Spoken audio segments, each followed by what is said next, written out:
노후에 쪽박 안 차려면 꼭 이런 집에 사세요. 이런 집은 절대 피하셔야 합니다. 먼저 영상을 시작하기에 앞서 구독과 좋아요 꼭 눌러주세요. 영상을 제작하는데 큰 힘이 됩니다. 안녕하세요 여러분. 오늘도 함께 해주셔서 감사합니다. 나이가 들수록 집이라는 공간은 그저 잠을 자고 식사를 하는 공간을 넘어서는 의미를 갖게 되죠. 젊었을 때는 일하느라 집에 있는 시간이 짧았지만 이제는 집이 삶의 중심이 되기 시작합니다. 그리고 이 시기에 맞는 좋은 집을 찾는 일은 그 어느 때보다 중요해지는데요. 오늘 우리가 이야기할 주제는 바로 노후에 살기 좋은 집에 대한 것입니다. 여러분 혹시 이런 고민해 보신 적 있으신가요? 과연 내가 노후에 어떤 집에서 살아야 더 행복할까? 저도 마찬가지입니다. 나이가 들수록 그리고 은퇴를 하면서 집에 대한 생각이 많아질 수밖에 없죠. 전원주택이 좋을까? 아니면 도시에서 계속 살아야 할까? 평수는 넓은 게 좋을까? 아니면 관리하기 쉬운 작은 집이 더 좋을까? 이런 고민들 한두 번쯤은 해보셨을 거라 생각합니다. 그래서 오늘은 이 질문에 대한 답을 찾아보려고 합니다. 노후에 쪽박 안 차려면 이런 집에 사세요. 라는 제목으로 노후에 어떤 집이 정말로 여러분의 행복과 편안함을 보장해 줄 수 있는지 하나씩 짚어볼까 해요.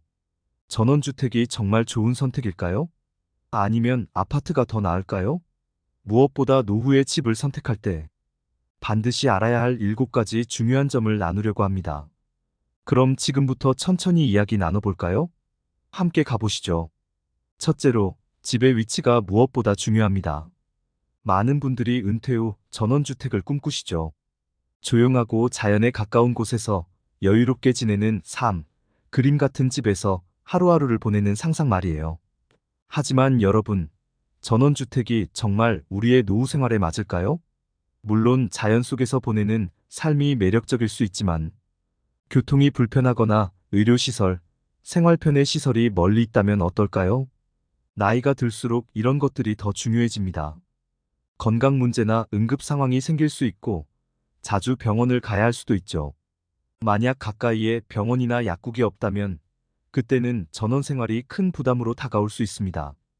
그리고 친구들이나 가족들이 찾아오기 어려운 위치에 있다면 점점 고립감을 느낄 수도 있고요. 그래서 노후의 가장 중요한 요소 중 하나는 집의 위치입니다. 가까운 곳에 병원, 마트, 교통편의 시설이 잘 갖추어진 지역에 집을 구하는 것이 정말 중요해요. 다음으로 중요한 것은 집의 크기와 관리의 편리성입니다. 젊었을 때는 큰 집을 갖고 넓은 공간을 유지하는 것이 꿈일 수 있습니다. 하지만 나이가 들수록 큰 집이 꼭 좋은 선택이 아닐 수 있어요. 왜냐하면 집이 클수록 관리할 부분도 많아지기 때문입니다. 정기적으로 청소해야 하고 고칠 부분이 생기면 비용과 에너지가 많이 들죠. 몸이 점점 예전 같지 않다는 것을 느낄 때가 올 텐데 그때 커다란 집을 관리하는 것이 과연 현실적일까요? 작지만 효율적인 공간을 갖춘 집은 그런 면에서 훨씬 더 편리합니다. 특히 아파트나 빌라 같은 공간은 관리가 수월하고 청소나 수리 같은 일들이 더 쉽게 이루어질 수 있죠. 예전에는 내 집은 크면 클수록 좋다라는 생각이 있었다면 이제는 내가 편하게 지낼 수 있는 집이 최고다라고 생각해 보는 것도 좋습니다. 세 번째로는 이웃과의 관계입니다. 여러분도 아시겠지만 노후에는 사람들과의 관계가 아주 중요해집니다. 직장을 떠나면 자연스럽게 사람들과의 만남이 줄어드는데 그럴수록 이웃과의 관계가 더욱 중요해지죠. 전원주택에 살면 물론 조용하고 평화로울 수 있지만 가까운 이웃이 없다면 외로움을 느낄 수 있습니다. 그래서 이웃과의 교류가 쉬운 곳에 사는 것이 큰 도움이 될 수 있어요. 예를 들어 도심의 아파트 단지는 여러 이웃들과 자연스럽게 만날 수 있는 기회가 많습니다. 주차장에서, 엘리베이터에서, 공용시설에서 자주 얼굴을 보게 되고 인사도 나누면서 관계가 형성되죠. 이런 작은 교류들이 일상에서 큰 힘이 될 수 있습니다. 반대로 전원주택은 이런 기회가 적기 때문에 이웃과의 소통이 쉽지 않을 수 있어요. 네 번째로 고려할 점은 유지비용입니다. 많은 분들이 전원주택을 선택하면서 한 가지 놓치는 부분이 있어요. 바로 유지비용입니다. 처음 집을 살 때는 이 정도면 괜찮겠지라고 생각할 수 있지만 막상 살면서 집을 관리하는 데 드는 비용이 생각보다 많이 들 수 있습니다. 난방, 수리, 정원 관리 등등 생각지 못한 지출이 계속 생기게 되죠. 아파트 같은 공동주거 공간은 상대적으로 유지비가 적게 드는 편입니다. 관리비가 일정하게 나오고 큰 수리가 필요할 때도 공동으로 해결할 수 있죠.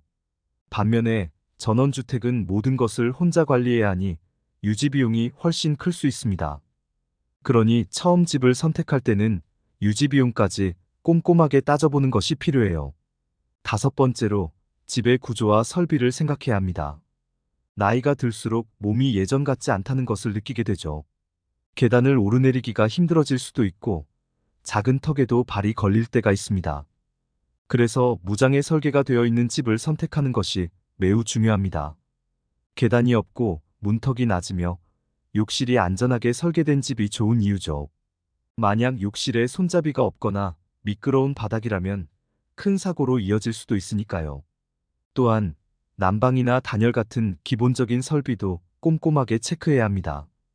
겨울에 따뜻한 집은 필수이기 때문에 난방이 잘 되는 집인지 단열이 제대로 되어 있는지 확인해야 해요. 전원주택의 경우 난방비가 많이 들 수 있기 때문에 이 부분도 꼭 신경 써야 합니다. 여섯 번째로는 집의 재산 가치와 투자성을 고려해야 합니다. 노후에 집을 선택할 때는 단순히 내가 편하게 지낼 수 있는가만 보는 것이 아니라 이 집이 얼마나 가치 있는 재산이 될 수 있는가도 중요한 부분입니다. 노후에 경제적 여유가 부족해질 수 있는 상황에서 집이 곧 나의 가장 큰 재산이 될 수 있기 때문이죠. 그래서 집을 선택할 때는 그 집이 나중에 팔거나 임대할 때 얼마나 가치가 있을지를 함께 생각해야 합니다. 예를 들어 도심의 아파트는 수요가 많기 때문에 언제든지 다시 팔 수 있거나 임대할 수 있습니다. 반면에 외딴 곳에 있는 전원주택은 수요가 적어서 팔기가 어렵거나 가격이 떨어질 가능성이 큽니다. 그래서 집을 고를 때는 현재의 필요뿐만 아니라 미래의 투자 가치도 함께 고려해야 합니다. 마지막으로 노후에 진정으로 행복하게 지낼 수 있는 공간이어야 합니다. 결국 중요한 것은 이 집이 내가 편안하고 행복하게 지낼 수 있는 곳인가 하는 점입니다. 아무리 멋진 집이라도 내가 그곳에서 외로움을 느끼거나 불편함을 느낀다면 그건 좋은 선택이 아닐 겁니다. 내 생활 방식에 맞고 내가 좋아하는 일을 하며 지낼 수 있는 공간이어야 하죠. 예를 들어 취미 생활을 즐길 수 있는 공간이나 친구들이나 가족이 자주 찾아올 수 있는 집이라면 더할 나위 없이 좋겠죠. 나의 성향과 라이프 스타일에 맞는 집을 고르는 것이야말로 가장 중요한 선택일 것입니다. 자, 이렇게 노후에 살기 좋은 집을 선택할 때 고려해야 할 7가지를 함께 살펴보았습니다. 전원주택이든 아파트든 중요한 것은 내게 맞는 집을 고르는 것입니다. 위치, 크기, 이웃, 유지비, 구조, 재산 가치, 그리고 행복을 생각하며 선택하신다면 여러분의 노후는 더 편안하고 행복해질 것입니다. 지금까지 함께 해주셔서 감사합니다. 이번 영상이 여러분의 노후집 선택에 조금이라도 도움이 되었기를 바랍니다. 구독과 좋아요, 그리고 알림 설정도 잊지 말아주세요. 다음 영상에서 또 만나요.